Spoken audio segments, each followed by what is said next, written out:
C'est d'un petit peu briser un certain nombre de tabous.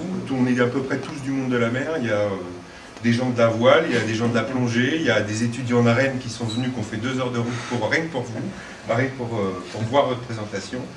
Et puis il y a donc le monde de la plongée. Donc l'idée c'est, non, ça ne transforme pas les poissons en sushi. Oui, ça permet toujours de pêcher.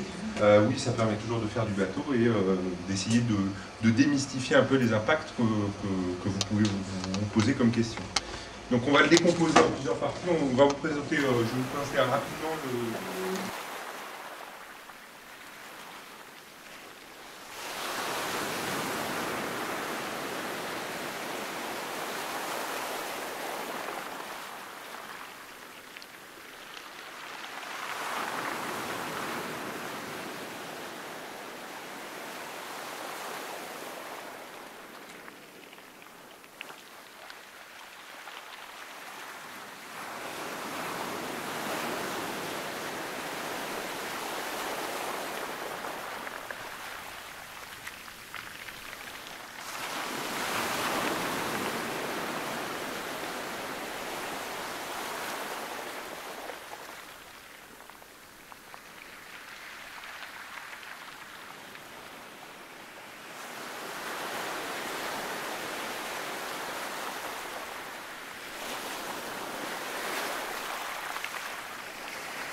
perte d'énergie liée au rendement n'est-elle pas un handicap au développement des hydroliennes en France?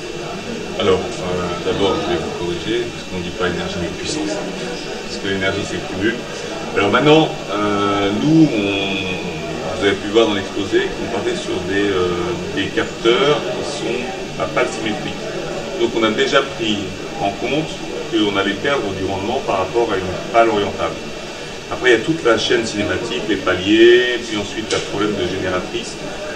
Tout ça fait qu'on a un rendement global, on estime nous, de l'ordre de 25% de l'énergie, enfin de la puissance théorique du flux. Maintenant, le raisonnement qu'on a pour dire que c'est économie, il faut savoir qu'on parle de la loi de puissance, de la loi de l'énergie cinétique, non pas de puissance mais de l'énergie cinétique, c'est-à-dire un demi de MV2, mais c'est aussi un demi de rho SV3.